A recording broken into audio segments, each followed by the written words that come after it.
So when I was growing up, my role model was an older female cousin who had achieved much professional success.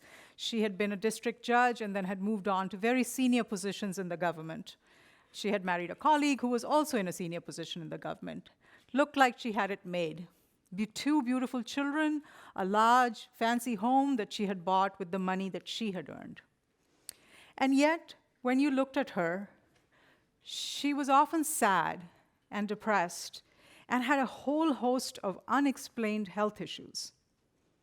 It turns out that the strong, capable, competent, professionally qualified woman, my cousin, was also a victim of domestic violence.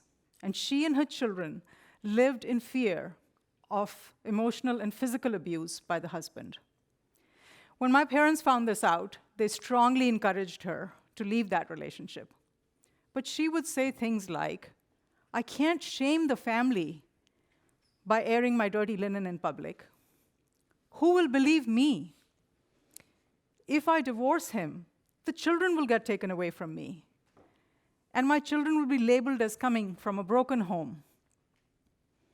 And finally, if I leave him, he will kill me."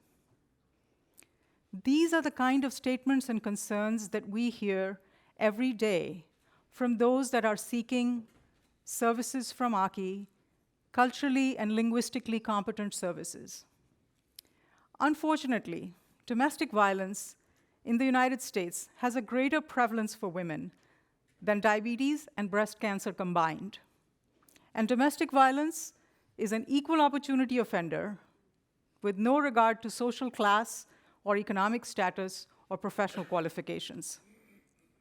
But in the Asian community, domestic violence is hugely minimized and grossly underreported for many of the same reasons that my cousin brought up, and the tacit acceptance of traditional gender roles and patriarchal family systems, and the cultural imperative to keep family matters private.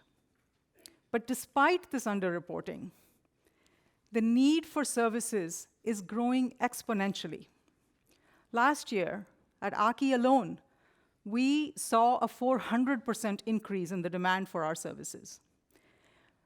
We field 10% of the county's crisis calls for help. And last year, we received 2,000, AACI received 2,000 calls for help. We were able to safely shelter 141 women and children and serve a total of 733. But what is disheartening is that we had to turn 400 callers away for lack of capacity. And this is just the tip of the proverbial iceberg. The anti-immigration climate right now is causing a lot of fear among most of our clients who are recent immigrants, speak little to no English, and have very limited access to financial and other resources. The proposed public charge rule is making people fearful of even availing of those benefits that they're entitled to, like Medi-Cal or food stamps. Women are refusing to get driver's licenses. And this causes them to stay in those abusive situations and not become self-sufficient. Our work at AACI is deeply rooted in cultural sensitivity, and we provide all our services in the survivor's language. Our mission and our focus is to strengthen their own hope and resilience so that they can thrive as survivors, not as victims. But to take someone from being a victim to becoming a survivor, it takes the community to acknowledge that this issue is deep-rooted and exists among us, and to become aware about it. So one of the ways that AACI has, in a culturally sensitive way, brought awareness to this issue is through this traveling exhibit of traditional Asian wedding dresses, each coming with a story from an actual survivor. When we have taken this exhibit to school districts and community centers and county offices, people come up and see the dresses and read the stories that are attached to these dresses and start up conversations about it. I want you to pay attention to the two little kids' dresses here, too, because domestic violence is a multi-generational problem. This exhibit is entitled, I Dare to Err.